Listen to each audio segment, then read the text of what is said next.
And welcome to another episode of Drag Illustrated's The Racing Business with me, Jason Dukes. We're coming to the end of our season here, and we just want to close it out super strong. This week's guest, Sandy Wilkins from Wilkins Racing Engines. Great background, just throwing some names out there. Roush Yates Engines, top sportsman, racer, multiple time winner there.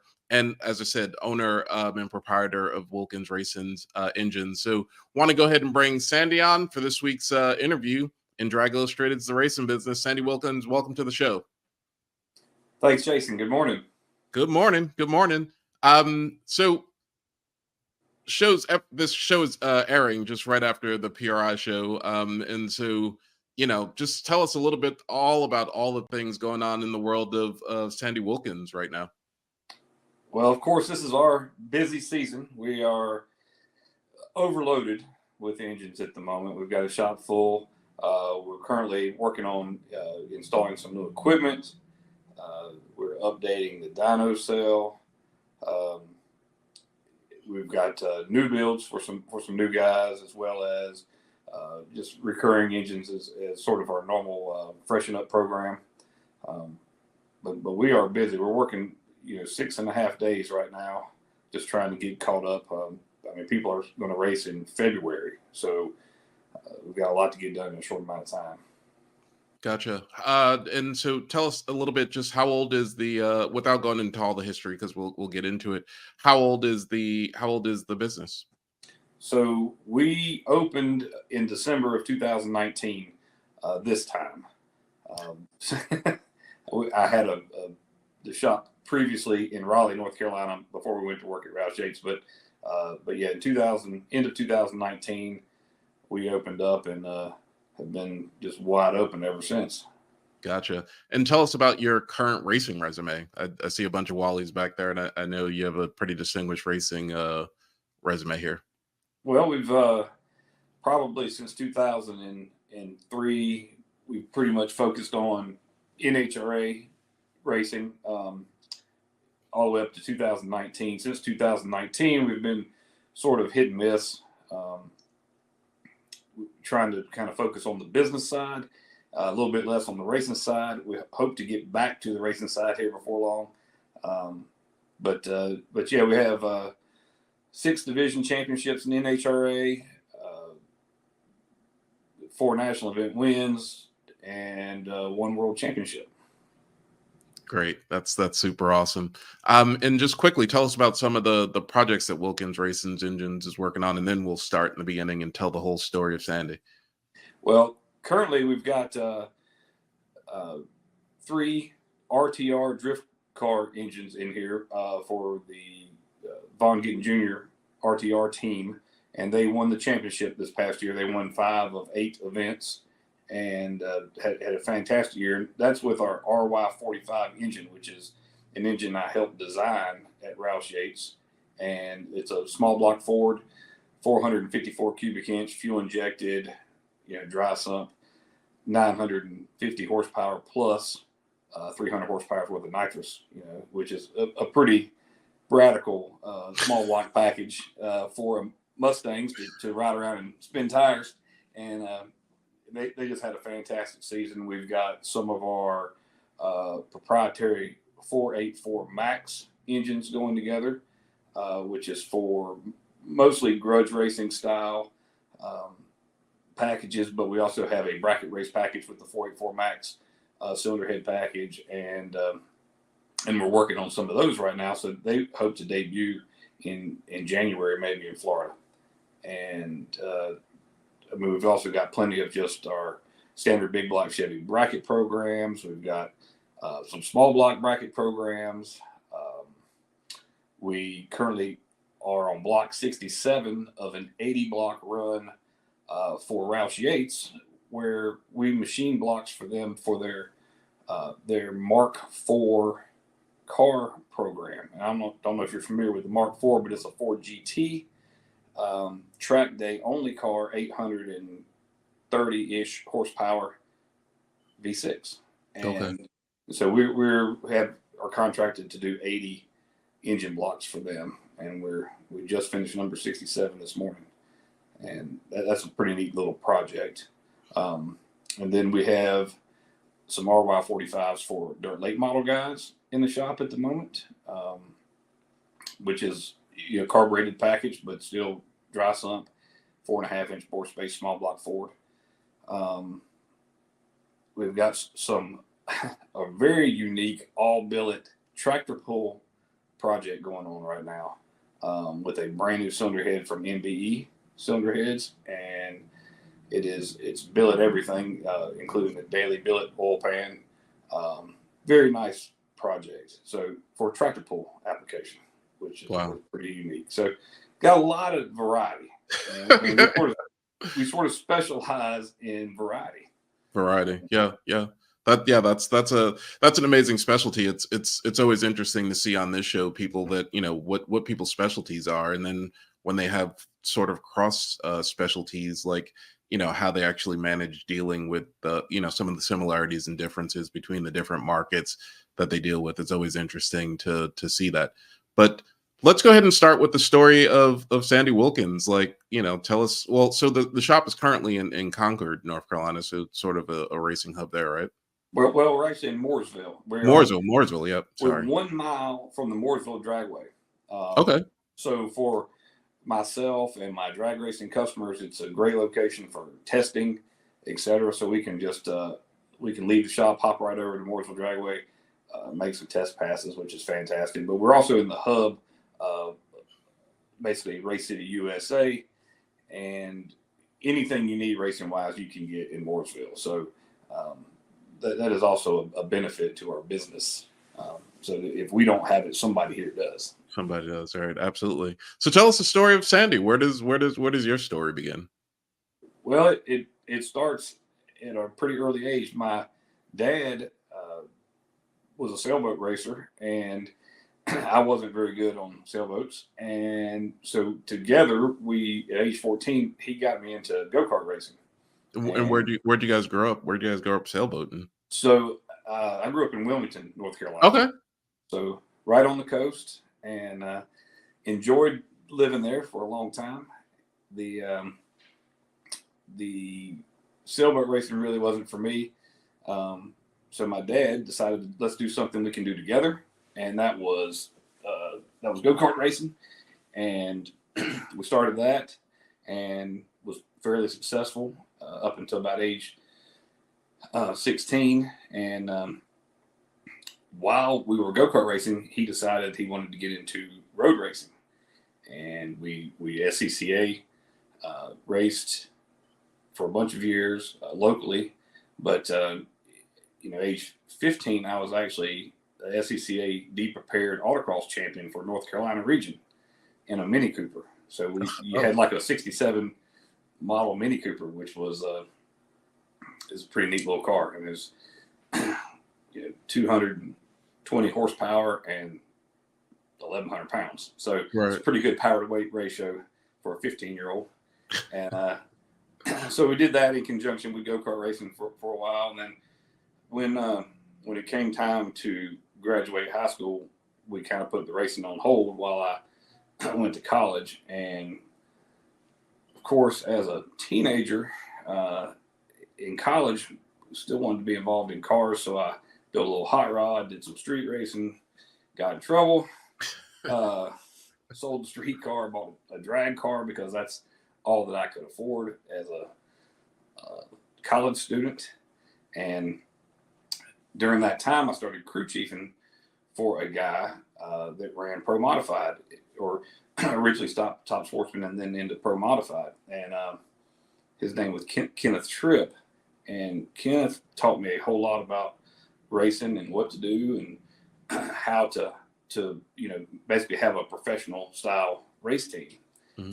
And they raced all over the East Coast with a 41 Willys and a top fuel wing, and it was just a really neat marketing tool.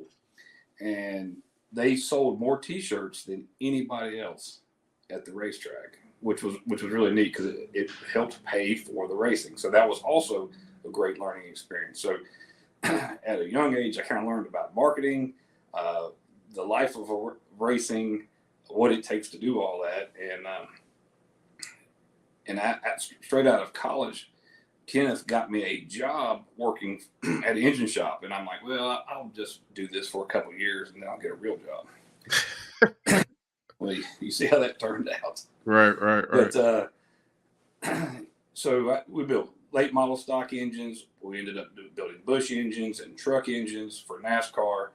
And I did that for 14 years, working for a fellow named Charlie Long. And Charlie really taught me a tremendous amount about machining. I think he really is a machinist first and an engine builder second. Okay. And but a tremendous engine builder. And I worked with he and his brother for 14 years, and then decided that I was going to do it on my own, and opened a shop in Raleigh, North Carolina. That went really well. While we're doing that, we were racing ADRL 10.5 and some top Sportsman and some big dog, and that was all going really well. But I kind of came to a point in my career or in my business where I needed to make a really big step. Mm-hmm. Like I needed to grow, and honestly, it was around 2009 and 10. I needed to make a change and grow, get a bigger business, bigger building.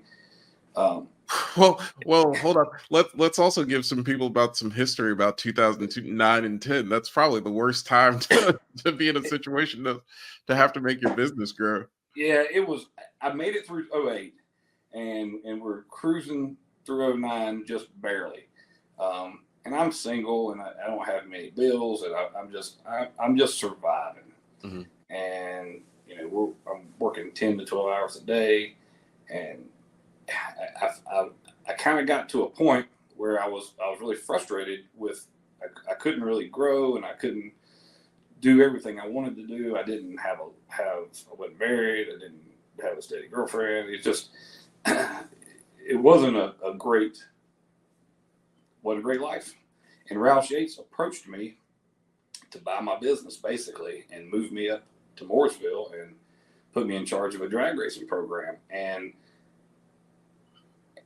they called me on the first day of the month for 3 months in a row.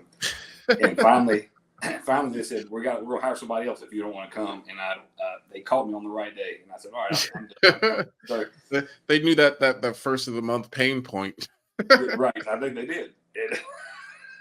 So anyway, came to Roush Yates, which was a tremendously good move. I got to be able to work with like-minded individuals.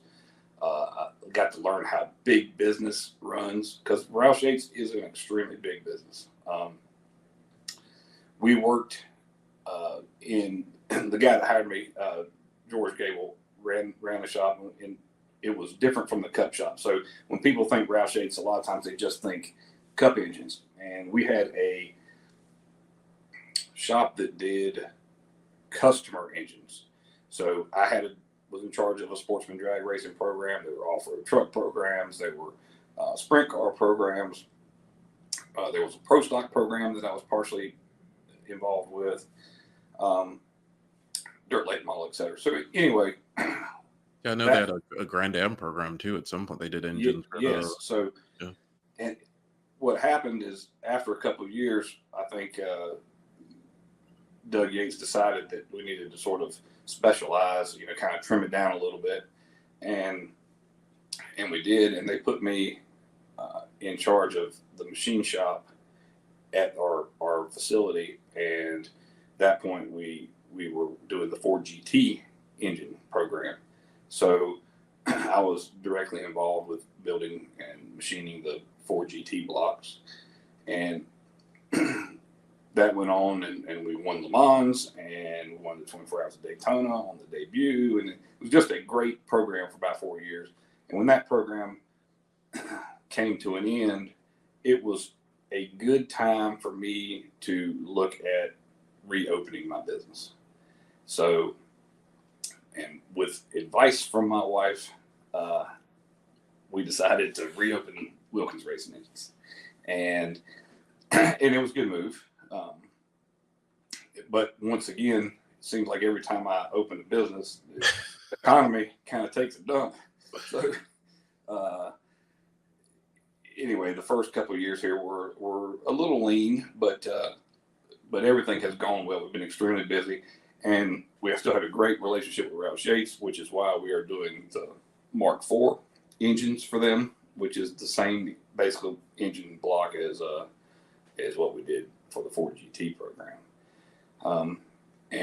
And along all those years, it was challenging to work for a big company like that and race. But we were able to take my 13 days a year vacation and work it into a race schedule that was profitable for racing. We were fairly successful over those years. Yeah.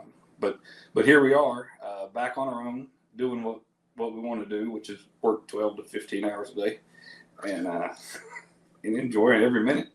All right.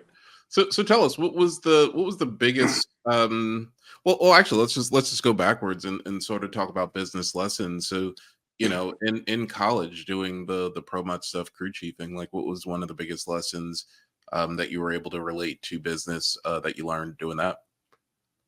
Well, it's really interesting that I learned that racing is complicated, and it's not easy, and it has many levels, many facets.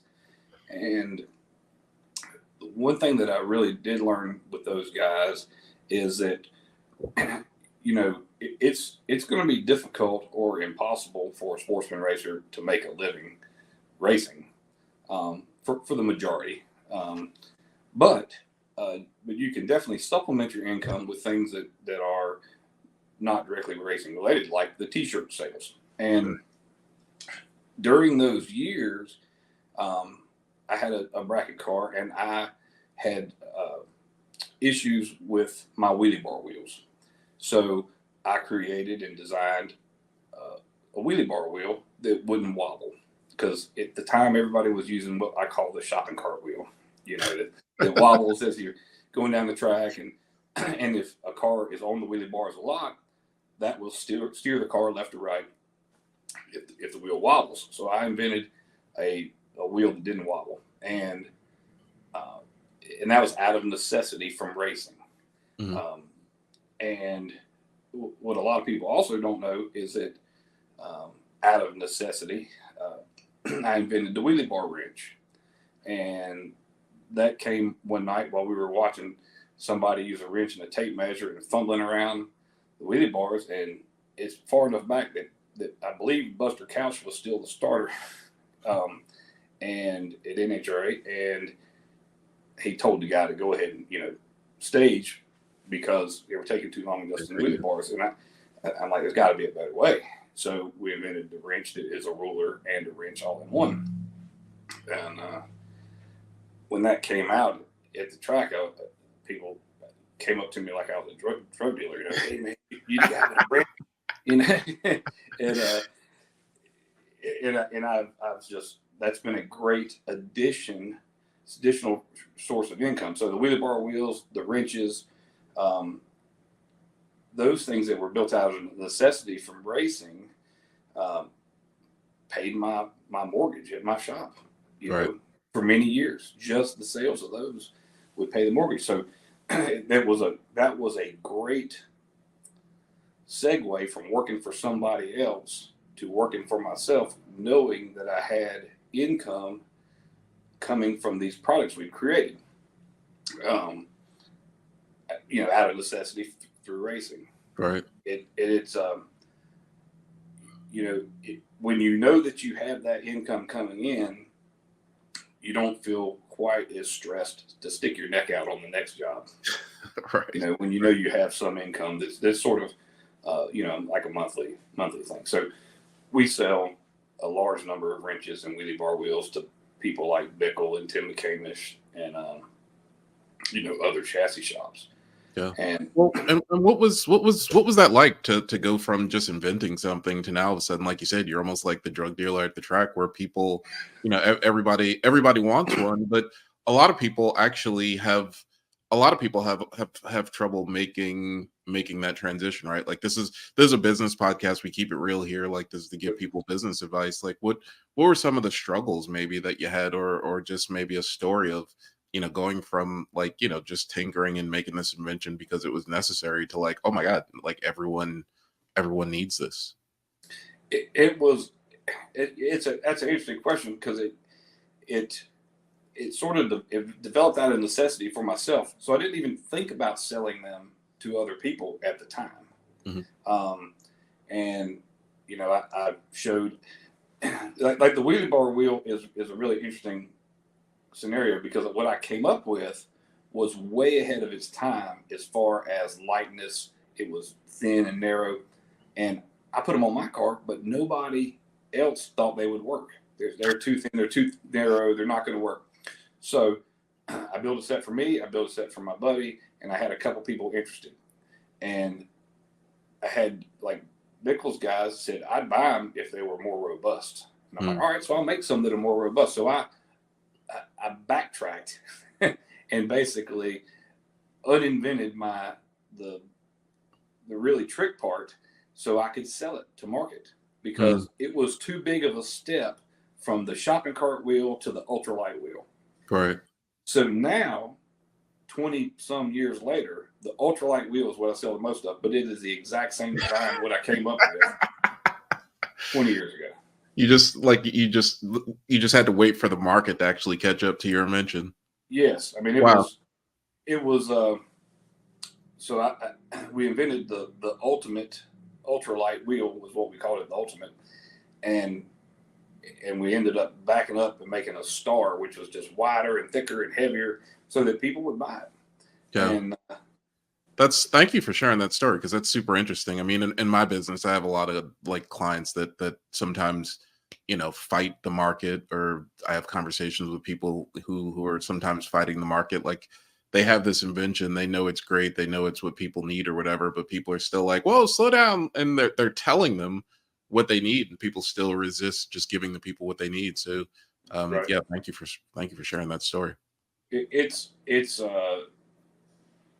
and it was really neat to take an idea that was useful for me and seeing other people use it. And like to this day, it's a smile on my face when they're showing Pro Stock or Pro Mod or whatever, and there's a guy using my wheelie bar wrench on my wheelie bar wheel, you know, on national TV. And of course, what happens is, you know, after you come up with something like that, of course, everybody thinks, well, it's easy, and then we'll copy it. And so there are lots of copies of both the wheels, the wrenches, and maybe some improvements by other people, you know, to make it better for their application. So, I mean, but that's a compliment to me, honestly, that somebody says, "Hey, man, that's a neat enough idea. I want to copy it and make some money off of it." Yeah. I mean, it's not great for us, but it's still a compliment, you know. Yeah, yeah.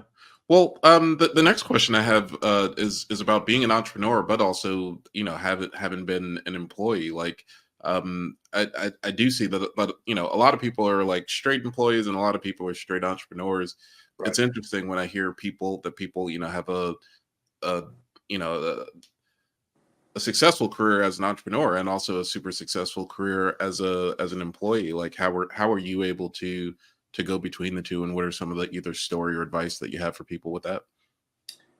It's the first thing I will say to that is I think that in high school or college or at some point in a person's life, like every person should be mandated to have to run a business and live off of that. And once they do that for a year and realize how difficult it really is for the person who owns the business, it would make them a better employee. So after I worked for Charlie right out of college for 14 years. It was supposed to be like a 2-year deal, and it ended up being 14 years. And he was a really good guy to work with, really easygoing. When I opened my own business, I sort of figured out a lot of the struggles that he's going through. And then when I went to work for Roush Yates, I feel like I was the best employee they could have because I understood where their money is getting lost, understood, where the wasteful spending is going. I understood that, it's not 9 to 5. It's when you get the job done, because you don't get paid till the part or engine or whatever leaves the shop. And I really think that made me an extremely good employee. How do you go from one to the other? It was difficult to sell my business and go work for somebody after kind of being free and on your own. Mm-hmm. But the particular situation we were in at the shop, they called it the PEG group, which is Performance Engine Group at Roush Yates. That was sort of when they put me in position to run a program. It's sort of like having my own business in somebody else's building. Right. So I'm still responsible for the spending and the invoicing and ordering the parts and other things. So it was it was challenging, but I had a giant safety blanket of the Roush Yates empire. Right. So, and I'm not sure if I really answered your question, but I do think that if somebody is in the position where they are 100% responsible for everything that's going on, as far as paying for their bills, making sure their kids are fed, make sure the employees, have have a paycheck on every Friday. I mean, it's really, there's a lot of stress and a lot of pressure to make all that happen. And once you've gone through all that and then you go work for somebody else, I feel like you're really sympathetic to their situation, and really makes you a better employee. Yeah. Yeah. I think one of the things that I'm getting from you is the sympathy, is the listening, and the understanding, which I think has you be able to do all those different things. But also when you talk about that the specialty of your company is that you guys are various in the variety. And I think a lot of that just comes from being able to understand the different needs that a lot of different people have. Either where did you learn that, or how do you, like, what some advice do you have for someone if their strong suit isn't understanding or sympathy or those things, because it seems like that's a huge part of your business. It is, and where did I learn that? I mean, I probably learned that from my parents, to a large degree. My home life growing up was probably as good as any kid can have. I had parents that were understanding and strict and compassionate, and they did all that you could do correctly, in my opinion. Looking back at it now, you might not have thought so at the time, but looking back at it, you feel like that. And so I feel like I have a good base to start with. But if you don't have the good base, I think that the number one thing is pay attention, to what your customer is wanting from you. And every customer is different. And I hate to say it like this, but I don't treat every customer the same. Mm-hmm. Because every customer is different. I mean, some have a giant ego, and you have to kind of stroke the ego a little bit. And some are they just want the best, and that's all they care about. They don't care about, what it costs. They don't care about how long it takes. They just want the best. Other guys want it right now. And it's a challenge. But if you know what the customer is expecting, then you have a better opportunity to meet their expectations. Mm-hmm. If you don't know what they're expecting, then it's just a crapshoot, and hopefully you do it right. But if a guy says, "Hey, I have to have it back in 2 weeks," and it takes 2 months, well, he's not going to be happy with the end result, no matter how good the product is.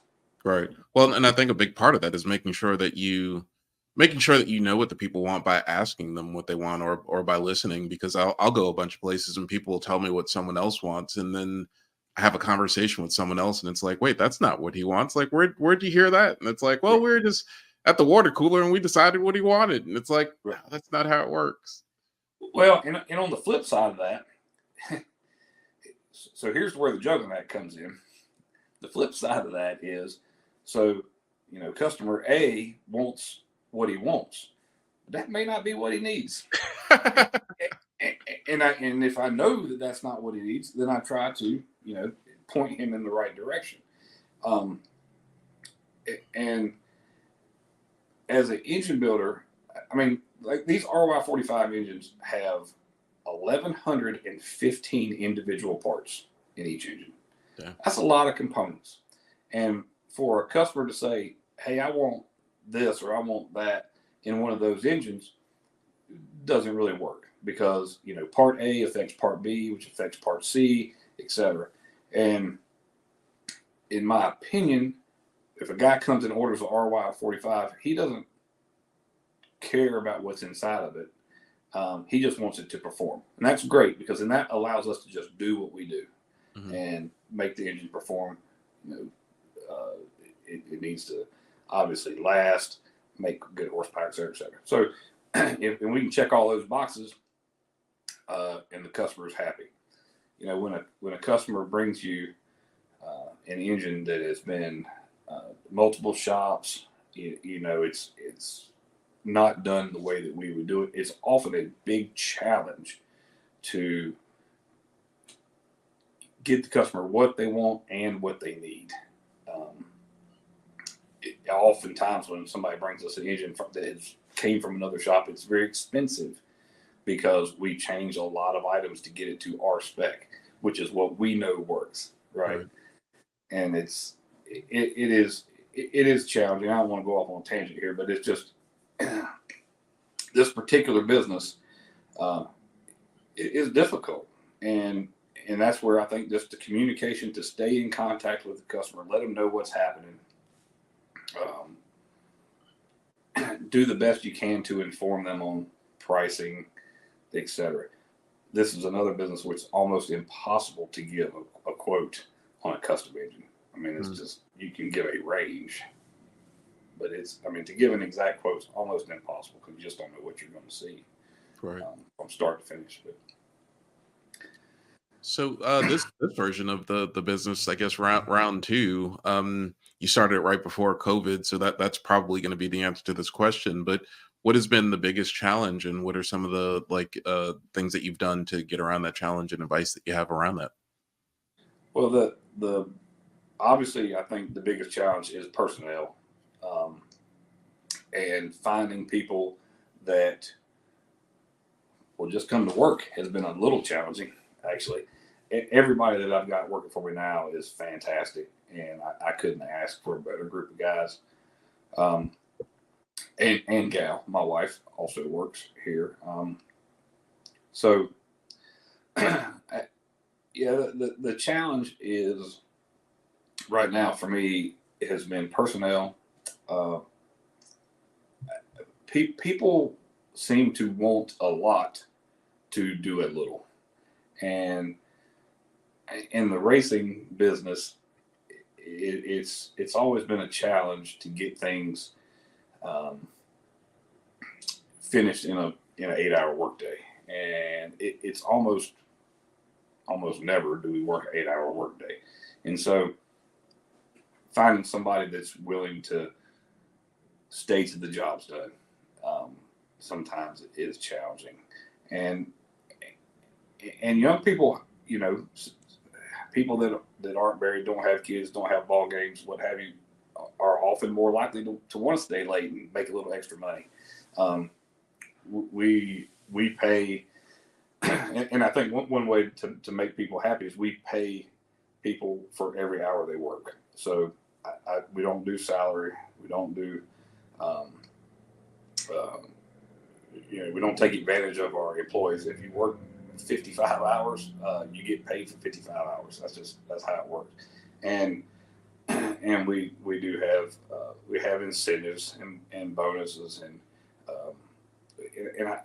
I'll tell you, from being an employee and an employer, I try to treat my guys as I would want to be treated as an employee, and we make sure that they have everything that they need, supply wise, tool wise, etc., so that they can just walk in and they have everything they need to do the job. I want to make sure that the employee is happy so that they want to come to work. They're working on cool things, so they want to come to work.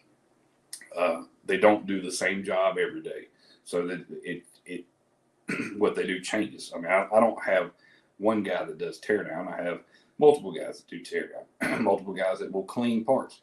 Those same guys might surface cylinder heads or put heads together or file rings or who knows what, right? So they can disperse through the shop to where they're not doing the same thing every day, where it doesn't become boring. And I think that's really important, to keep somebody's interest in today's world. Everybody wants to swipe up or down or left on their phone and have instant gratification. And, I think keeping somebody's attention is really more difficult now than it's ever been in business, so if they did the exact same thing every day, and I'm not, if it was a factory job and all you did was screw this one bolt in every day, you probably wouldn't be a lifetime career.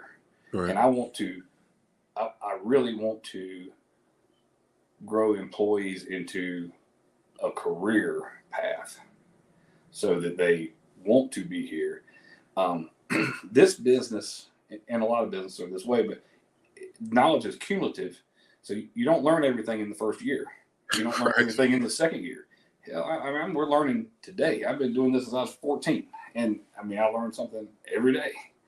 And that knowledge is cumulative. And if you think, hey man, after 6 months, I got this, well, you're going to be in for a rude awakening, because there's still a lot more to learn. And so we try to make sure that process, learning process, continues. Yeah. Well, can we talk a little bit about location, right? Like a lot of people have racing businesses, and they don't know whether to locate it in a racing hub like Mooresville or Concord or Indianapolis, or just to keep it where it is. You're in Mooresville, so you're around a whole bunch of racing, and also very close to a racetrack. Can you tell us some of the pros and or cons for people in racing businesses of being close and or far away from other businesses? Sure. The one of the big pros about being in Mooresville is that, like I said earlier, if there's something that I need racing related, I can probably get it in this town. When I was in Raleigh, everything had to be shipped in. There was no SRI or CV products or any of these big warehouses where I could just drive over and get parts. Also, in this community that we're in, I know a lot of the other engine builders in town, and we will often share parts. We do block work for Jason Line, who has a shop at home where he's developing engine block program. So he's local. We have that business because he's local. If I was in Raleigh, North Carolina, which is 2.5 hours away, I would not have that business. Excuse me. One of the benefits that I had when I was in Raleigh is that we were one of the only really high performance engine shops that could do kind of anything. So that got me business just because of my location. Right. But one of the challenges, so you think about this. So I incurred a lot of shipping costs every day because everything had to be shipped in. Whereas in Mooresville, SRI delivers to us every day, and SRI carries supplies, they carry engine parts, they carry racing specific parts, and then they sell used NASCAR parts also. So they're a big operation, and they deliver to us every day at no charge. So there are benefits, like it costs us less to be in Mooresville and produce engines. Where if I was in Raleigh, there would be incurred costs just from my location. So I think that's important to think about if you're starting. Like if I've got to spend $30,000 a year in shipping costs versus $15,000 a year in shipping costs, that's just money out of your pocket, basically. If you're absorbing that into the cost of the part. Right. How about some of the things that not necessarily that people don't think about, because this is a racing business podcast, but things like banking and insurance, or loans and different things like that, like having local banks that actually understand your business? Well, I very early on, I found that you need to have a friend in the banking industry. So very early on, I met a guy in at Fidelity Bank, which is the bank that I still use today, and befriended him. And this was back when you could still have a handshake deal, and it would work, right? Mm-hmm. So now you have to jump through so many hoops for loans and et cetera. But still, to this day, I have a person at my local branch here that if I'm in Michigan and I need money, I can call her. She knows my voice on the phone, and she will do whatever we ask, over the phone. So if you are just a number to a banking industry, I think that could be a huge deficit, for you. It's I like having knowing who I'm dealing with banking wise, and then like ways to get money. It's more and more difficult to get money now than it used to be. I have taken advantage of anybody who's offering 0% interest, right? Or thereabouts, Right. low interest. I mean, I guess now with interest rates being 8+%, why would you ever want to borrow money at 8%, right? I mean, that's halfway to loan sharking. Right. So, I mean, ways that I've gotten money over the years at a lower interest rate is home equity line of credit. And I use that often for the business. I think having the ability to access money quickly is really important, because oftentimes deals will arise that are time sensitive, mm-hmm. and you want to be able to grab the deal while you can. So you need to have access to at least a certain amount of funds that are kind of a phone call away, basically. Right. And so for us, like a home equity line of credit, it's so difficult to get a business loan starting out. It makes no sense. You have to be in business 2 years before we'll give you any money. Well, how am I going to be in business for 2 years if I don't have any money? Right. So, the things that we've done over the years is try to save, and that's so difficult, for everybody, so that you have something you can pull from when you need it, and to have as low interest credit cards as you can have. I mean, it's pretty simple business stuff, but it's important. If you're just getting started, don't get a 22% interest credit card and max it out. Yeah. Well, I mean, I think it's important for people to hear that, like all the different things that you're willing to do, because a lot of people, especially in beginning in business, that they have stories of like, well, I can do this and I can't do this, and I shouldn't do this, and I could do this and I can't do that. And then, sure. So it's good for them to hear people who've been in business just being like, look, do whatever you can.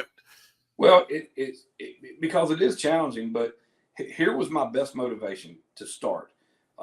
When I started my business in Raleigh, I was working for Charlie Long at the time.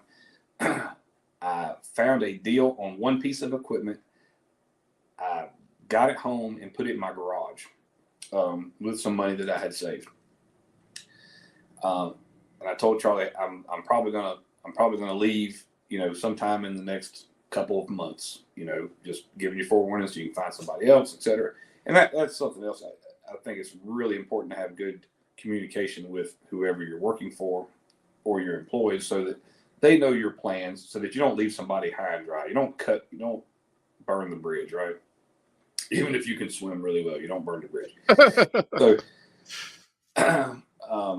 So I kind of told Charlie what I was planning on doing, and I went to my banker and I told him that I wanted to start a business and I needed $100,000, and he said, well, I can do a home equity line of credit for $80,000. That's all you can get on your house.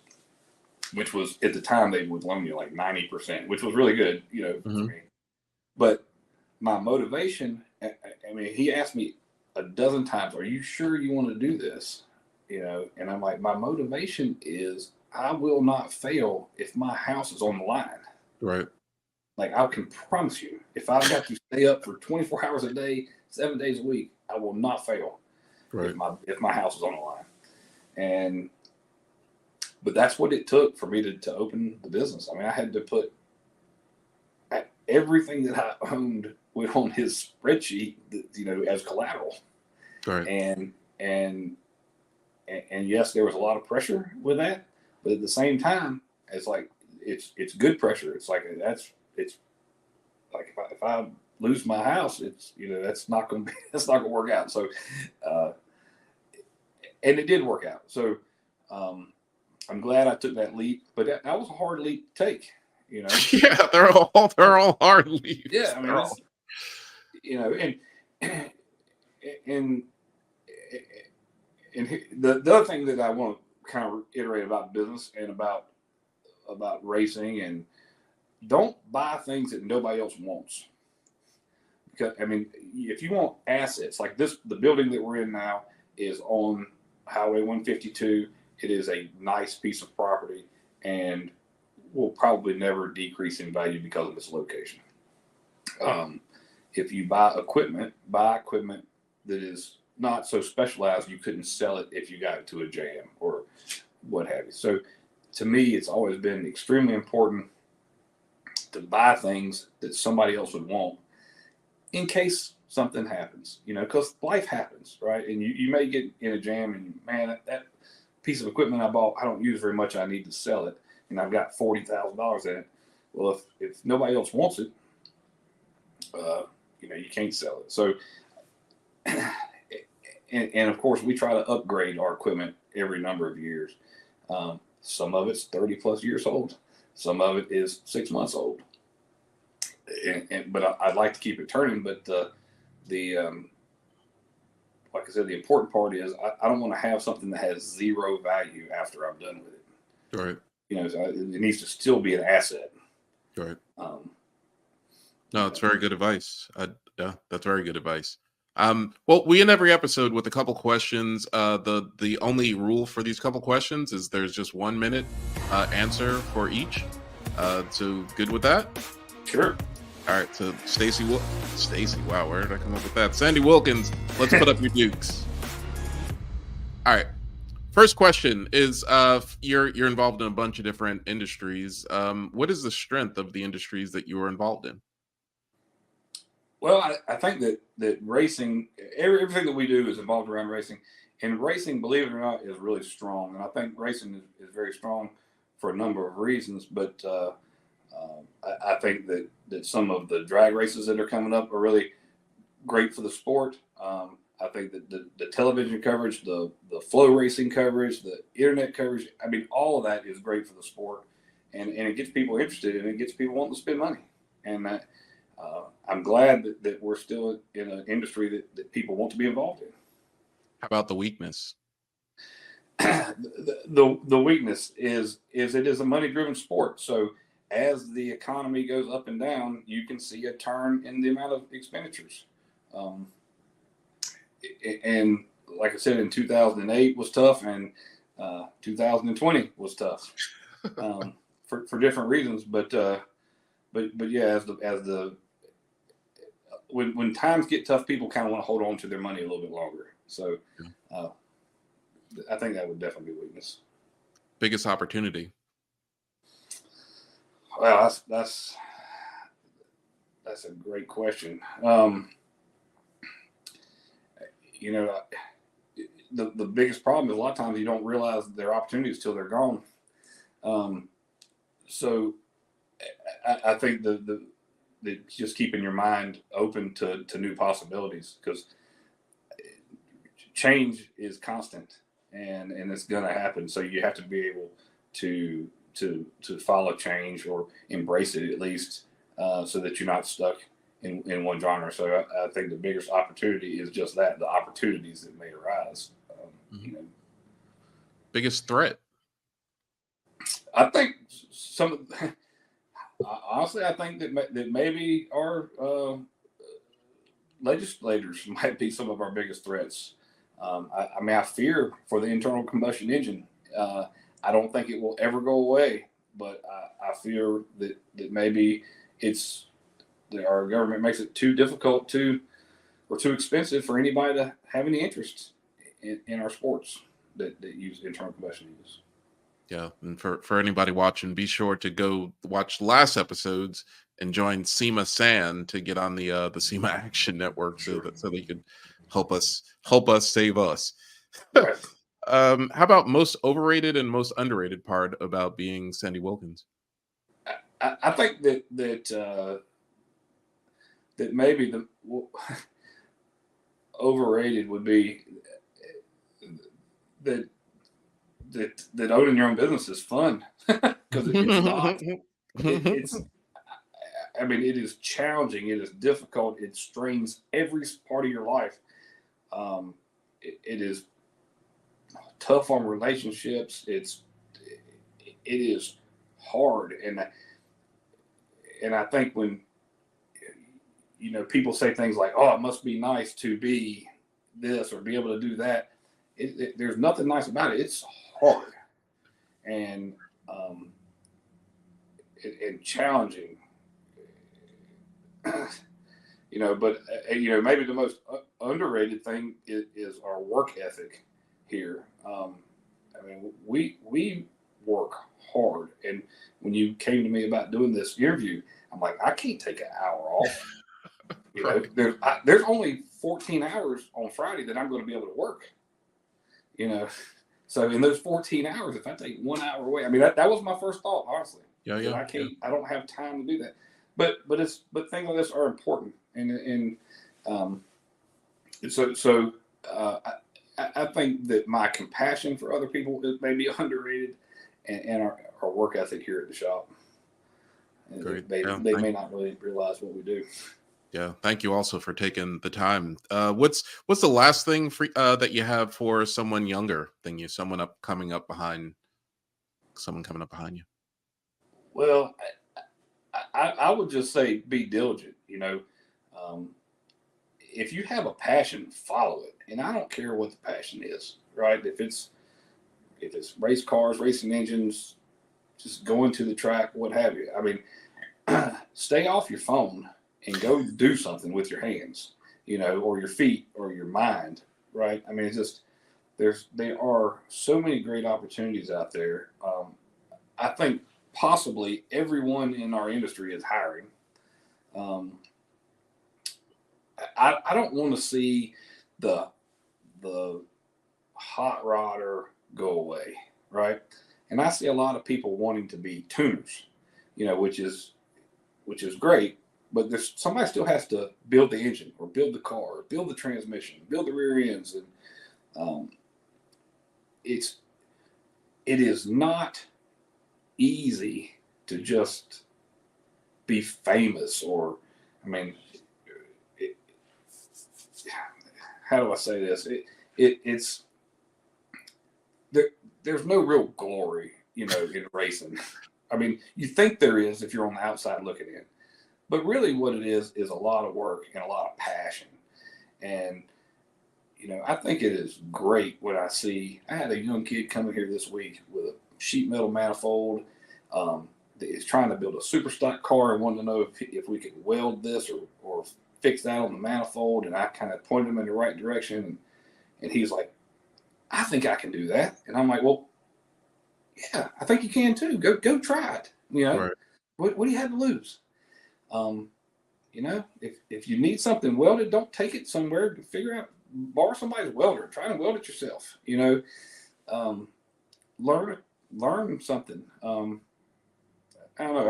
I like to see when people have the motivation and the passion, because once they learn how to do something, then they want to keep doing it. And whether it's racing a car or building a car, in our life it's centered around racing in cars and what have you. But whatever it is. Yeah, no, absolutely. Well, here, final question here is, what is it that you need from the community here listening to this show the drag racing, so the Drag Illustrated, the racing business community? What do you need from us? Well, I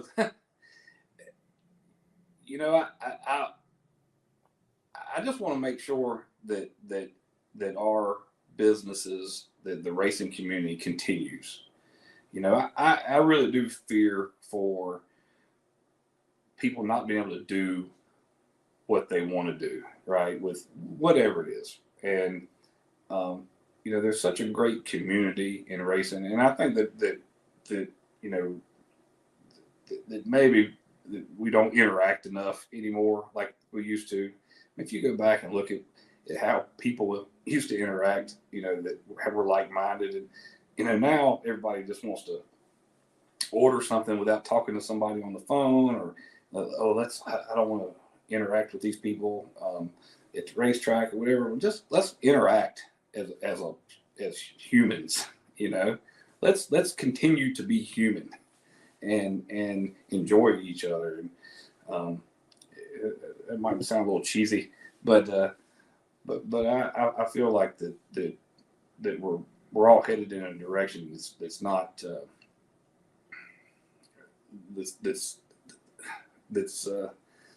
I don't know. I feel like we're losing some of our personalities, and just be who you are and show the world.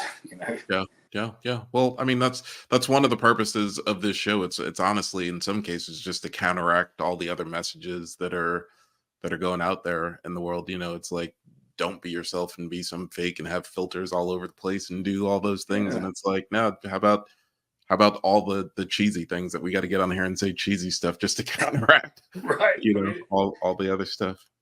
I mean, I have met the best people because of racing, and I have great friends because of our business and racing and the choices that we've made over the years to do these crazy things. I mean, racing is dangerous, and it's expensive, and it's not always easy to go racing, because it takes a lot out of your pocketbook. You have to work a lot to be able to do a little. So, I think it's great when I have young people come in here and ask for jobs or help with something, and I just want to see people as a whole to be more compassionate and kind of understand what it actually takes to stay in business and what it takes to go racing. And I don't know. It's important for me that we continue on, with all the racing, and as much as we can, as much as they'll let us do. So. Yeah, no, for sure. Well, I thank you so much for your time, especially on a busy day like today, and hopefully the people listening to this interview will get exactly what you want out of it. And I think we have similar hopes here, and that's exactly what I want people to get out of it also. So, ladies and gentlemen, Sandy Wilkins from Wilkins Racing Engines. Another great episode of Drag Illustrated's The Racing Business. Thank you for joining us. Thank you to our sponsor, Racers Club, racers.club. Always go and get some really cool Racers Club merchandise. And for our executive producer, JT Murder Tundra Hudson, I'm Jason Dukes. And we'll see you guys next week for our season finale show. Take care, guys.